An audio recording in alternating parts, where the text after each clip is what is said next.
Have you ever been in a larger business meeting and you wanted to contribute something to the discussion, but you didn't really know what to say? Maybe the discussion was too high level or it was too strategic and you didn't think that you could contribute anything of value. And of course, instead of just saying something for the sake of it, then you simply just said nothing at all. Danger comes in many, many forms. From the dinosaurs that tormented our caveman ancestors to Simpson, get to the point.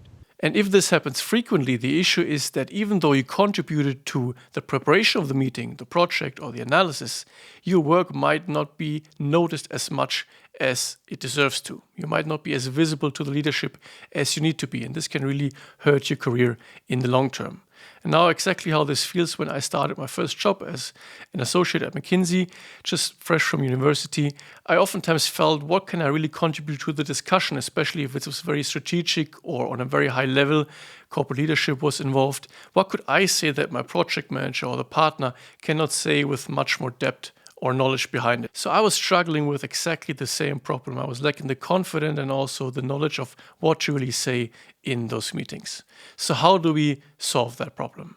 So if you're just starting out your career, you're a young analyst or young engineer, then what do you really excel at? Well, it's the actual work behind the presentation, right? It's the analysis, it's the data acquisition, it's the sources, it's the exact numbers.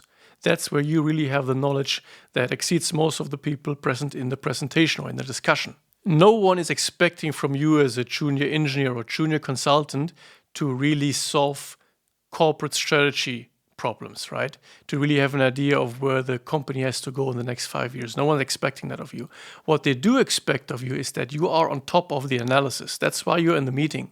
So that if you're, for example, your project manager or your boss is presenting some analysis, some graph, some chart, and for example, the client has a question or upper leadership has a question on how this analysis was done, what the sources were. This is really your moment to shine. This is where you can have either the data readily available, so just memorize them before you go into the meeting, or at least have the analysis open on your laptop so you can quickly check the numbers in the meeting.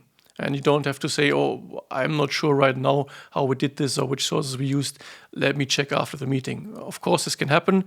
No one ever knows everything of every analysis that they've ever done, right? But the more you have this data readily available or even on the top of your mind, the more reliable you seem, the more the leadership is actually going to trust in that analysis.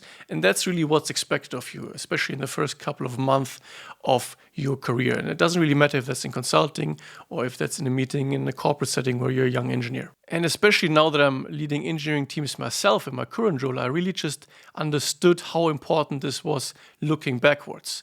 I recently had a discussion or presentation with an external engineering contractor. So he was preparing, let's say, an engineering package for a certain technology.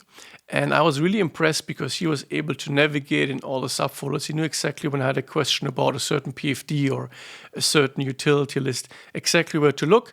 And in most of the cases, he had the answer actually at least somewhat accurately on the top of his head. And that really made me trust him a lot more than if he, for example, would have said, oh, well, let me check offline or ask a colleague, or do you know where we saved this file, and didn't really have it open on the laptop to begin with and didn't really put any thought into what question leadership could ask going into the meeting. And that really is an important differentiator between an average engineer or consultant and someone that really excels at their job and they also are being recognized for it, and that is really going to have an impact on your career early on. And that's also great news for the introverts amongst you, because no one's expecting you to do some flashy comments or come up with some crazy strategies if you just joined the company a year ago or 6 months ago, right?